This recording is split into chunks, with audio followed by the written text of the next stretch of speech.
जय श्री कृष्णा। ओम नमः शिवाय। माघ मास महात्म्य 24वां अध्याय।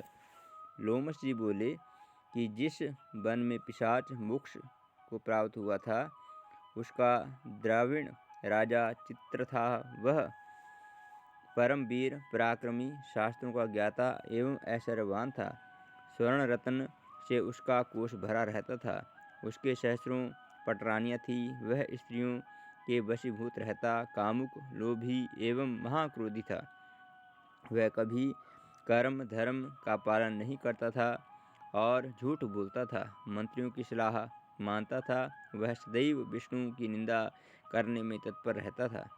वैष्णव से द्वेष करता था, विष्णु से द्रोह करता था और भगवान के भक्तों को यातनाएं देता, खुशी मदिरा का सम्मान करता था। वेद, कर्म, व्रत, दान, धर्म सबका तिरस्कार करता था। उस आचरण भ्रष्ट राजा के कारण समस्त प्रजा त्राही त्राही करती और उसके दंड को सहती थी। जब राजा की मृत्यु हुई तो उसका दाह संस्कार आदि क्रिया वेदोक्त विधि से संपन्न नहीं हो सकी। उसके पापाचार के कारण उसे यमदूतों ने आकर घेर लिया।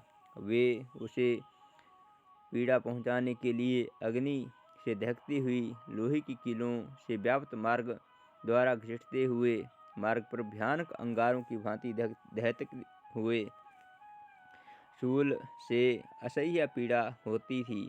विशाल जबड़ों वाले श्रृंगाल एवं कुत्ते जहाँ मुंह पड़ता झपटते मारते और उसके द्वारा जो पीड़ा होती थी वह चित्कार से भी कहीं गुनी थी। जैसे तैसे इस महान पीड़ा को सहन करता हुआ यमलोक पहुंचा। वहाँ से उसे नरक में डाल दिया गया। सर्वप्रथम वह तमिस्तक नामक नरक में डाला गया। उसके बाद उसे अंधतमिस्त नामक में डाला गया। उसके दुख सहन करने के बाद रौरव नामक नरक में उसे डाला गया। उसे महारौरव नरक में डाला गया। महारौरव के बाद राजा को कालसूत्र आदि नरकों की यातना दी गई। इस तरह पीड़ा के कारण राजा मुक्त हो गया। जब वह पुनः चैतन्य हुआ तो उसे महाबेरी में डाल दिया गया। उसके बाद उसे तापन में डाला गया। तत्पश्चात संप्रातन में डाला गया। संप्रातन में वह दुखा अग्नि से जलता हुआ अत्यंत व्याकुल हो गया। क्रम से उसे संताप में डाला गया। फिर कामोल की यातनाएं दी गई। बाद में कमंडल में डाला गया। फिर उसे पूर्ति भूतिक नरक में डाला गया। लोह शंकु मृगोयंत्र में दुर्गम मार्ग घसीट कर उसे शामलिक मार्ग से भयानक नदी में फेंका गया। उसके बाद महाभयानक दुर्दश मार्ग में फिर उसे छोड़ा गया। वहाँ पर पापात्मा को अति पत्रवन लोह तारकादि नरकों में डाला गया। इस तरह वह पापी राजा भगवान विष्णु से द्वेष करने के कारण 21 युगों तक इसी प्रकार नरकों में पड़ा यातनाएं भोगता रहा। यम की यातनाएं भोगकर जब वह बाहर निकला तो उसे गिरिराज पर पिशाच की योनि प्राप्त हुई।